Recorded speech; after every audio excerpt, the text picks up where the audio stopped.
ভুলেও যে 5টি কাজ করবেন না আপনার ডেইলি মোবাইল ইউজের ক্ষেত্রে। হ্যাঁ, আমরা অনেকেই কষ্ট করে আমাদের সবচেয়ে গুরুত্বপূর্ণ জিনিস যে মোবাইলটা এটা কিনে থাকি, কিন্তু আমাদের কিছু ভুলের কারণেই কিন্তু এই মোবাইলগুলো লং লাস্টিং কম হয়, ব্যাটারি ব্যাকআপ পাওয়ার কমে যায়, আরও অনেক ধরনের সমস্যা হতে থাকে, লাইক স্লো হয়ে যায়। এ থেকে সমাধান কি? এর যে সমাধান আছে এগুলো নিয়ে আজকে আলোচনা করব। আপনারা যে ভুলগুলো করেন সেগুলো আপনাদেরকে আজকে দেখাবো। প্রথমত, আমরা যে ভুলগুলো করে থাকি, আমরা যারা হেভি ইউজার আছি তারা কিন্তু একটানা মোবাইল নিয়ে বসলে কিন্তু আমাদের আর কোনো খোঁজ থাকে না, লাইক আমরা সারা দিন ফোন টিপতে থাকি। সেক্ষেত্রে আমরা একসাথে অনেকগুলো অ্যাপস চালাতে থাকি।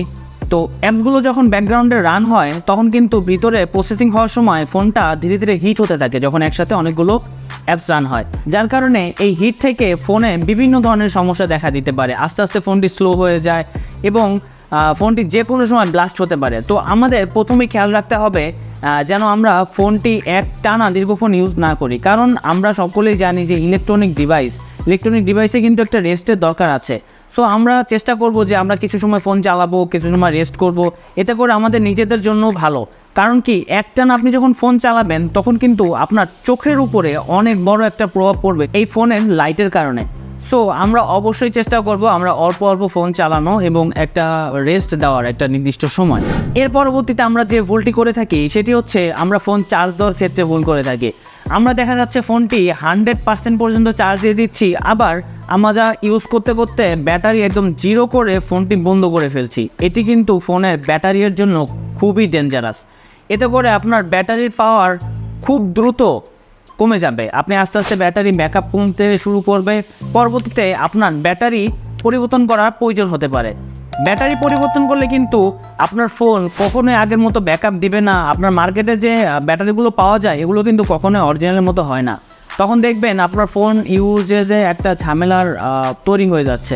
তো সেক্ষেত্রে আমাদের করণীয় হচ্ছে আমরা ফোনটা যখন 20% পর্যন্ত চার্জ হবে তখন আমরা অবশ্যই ফোনটা চার্জে প্লাগ ইন করে দিব, এবং পরবর্তীতে যখন 80% বা 100% চার্জ হয়ে যাব আমরা সাথে সাথে খুলে ফেলবো।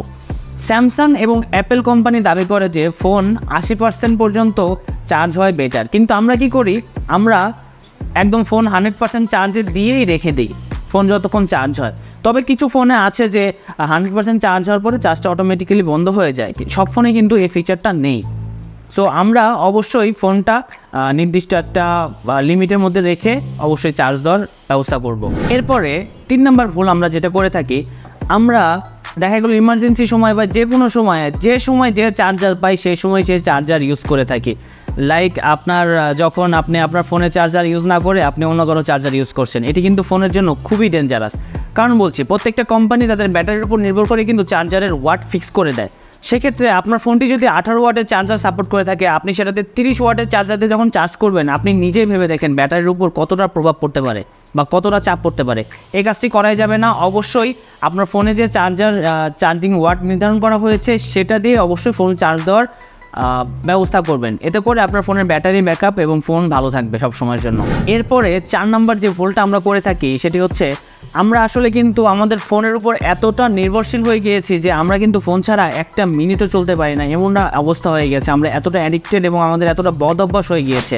ধরুন আমরা ফোন ইউজ করতে করতে আমাদের ফোনের চার্জ শেষ হয়ে গেল, তখন আমরা কি করে থাকি, ফোন চার্জে লাগিয়ে আমরা ইউজ করা শুরু করি। এটা কিন্তু খুবই মারাত্মক। যে কোনো সময় আপনার ফোনটি আপনার হাতের মধ্যে ব্লাস্ট হতে পারে। ফোনটা অতিরিক্ত হিট হয়ে যায় যখন আপনি চার্জে লাগিয়ে আপনার ফোনটা ইউজ করবেন, তখন কিন্তু ফোনটা অতিরিক্ত গরম হতে থাকে। এতে করে আপনার ফোন ব্লাস্ট হওয়ার সম্ভাবনা কিন্তু খুব বেড়ে যায়। এতে আপনার নিজেরও অনেক ক্ষতি হতে পারে এবং আপনার পছন্দের ফোনটিও ইন দ্য ভোগ অফ মা। যাই হোক, এরপরে আমাদের কিন্তু একটা বদ অভ্যাস প্রায় মানুষেরই থাকে।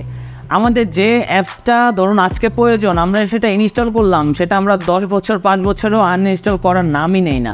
এতে করে ওই অ্যাপসগুলো আমাদের প্রতিদিনের কোনো কাজেই লাগে না, শুধু আপনার ফোনের যে ব্যাটারি প্রসেস বা আপনার ফোনের ব্যাকগ্রাউন্ডে অ্যাপসগুলো চলতে থাকে। এতে করে আপনার ফোনের ব্যাটারি হেলথটা ডাউন হতে থাকে, আপনার ফোনের ব্যাটারি ব্যাকআপ আপনারা কম পেতে থাকেন। তো আপনারা যে বাড়তি অ্যাপসগুলো আছে আমরা সাজেশন করব যে অবশ্যই এই অ্যাপসগুলো আনইনস্টল করে রাখবেন, এতে আপনার ব্যাটারি ব্যাকআপ ভালো যাবে। ভিডিওটা শেষ করে তারপরে গিয়ে আনইনস্টল করেন, এখনই আনইনস্টল করা দরকার নেই। এবারে একটি বোনাস টিপস আপনাদের জন্য। আমাদের নিত্যদিনের যে সকল অ্যাপসগুলো প্রয়োজন হয় সেগুলো কিন্তু আমরা অ্যান্ড্রয়েড ইউজার যারা আছি তারা কিন্তু প্লে স্টোরে পেয়ে থাকি, আবার যারা অ্যাপেল ইউজার আছে তারা কিন্তু অ্যাপেল স্টোরে অ্যাপসগুলো সবসময় ইজিলি পেয়ে যায়। এতে করে কিন্তু আমাদের প্রয়োজন হয় না থার্ড পার্টি ওয়েবসাইট বা অ্যাপস থেকে কোনো অ্যাপস ইনস্টল করার। আমরা কি করে থাকি, আমরা প্লে স্টোরের বাইরেও এই বিভিন্ন থার্ড পার্টি অ্যাপস থেকে আমাদের অপ্রয়োজনীয় বা প্রয়োজনীয় অ্যাপস ইনস্টল করে থাকি এবং এগুলোতে বিভিন্ন রকম অ্যাক্সেস দিয়ে দিই আমরা জেনে না জেনে। যখন আপনি থার্ড পার্টি থেকে অ্যাপসগুলো ইনস্টল করবেন তখন কিন্তু তার সাথে ম্যালওয়্যার বা বিভিন্ন রকম ভাইরাস আপনার ফোনে চলে আসতে পারে। আরেকটি কথা হচ্ছে, আপনারা যখন অ্যাপস ইনস্টল করেন তখন কিন্তু বিভিন্ন রকম অ্যাক্সেস চাওয়া হয় থার্ড পার্টি জায়গা থেকে যখন অ্যাপগুলো ইনস্টল করেন। আপনারা কিন্তু না দেখেই অ্যালাউ অ্যাক্সেস বা অ্যালাউ দিয়ে থাকেন, এটা কিন্তু একটি ভুল। এতে করে কিন্তু আপনার ফোনের যে পার্সোনাল ডাটাগুলো আছে, ছবি বা আপনার ব্যাংকের ইনফরমেশন, এগুলো কিন্তু যে কোনো সময় চুরি হয়ে যেতে পারে। এগুলো থেকে কিন্তু সাবধান। অবশ্যই আপনারা টার্মস অ্যান্ড কন্ডিশনগুলো পড়ে নেবেন এবং যেটা প্রয়োজন নেই সেটাও অ্যালাউ করবেন না এবং প্রয়োজন অনুযায়ী অ্যাপসের অ্যাক্সেস দিবেন। এই ছিল আজকের ভিডিও। আশা করি ভিডিওটি ভালো লেগেছে। এরকম আরও ভিডিও পেতে আমাদের চ্যানেলটি সাবস্ক্রাইব করে রাখবেন।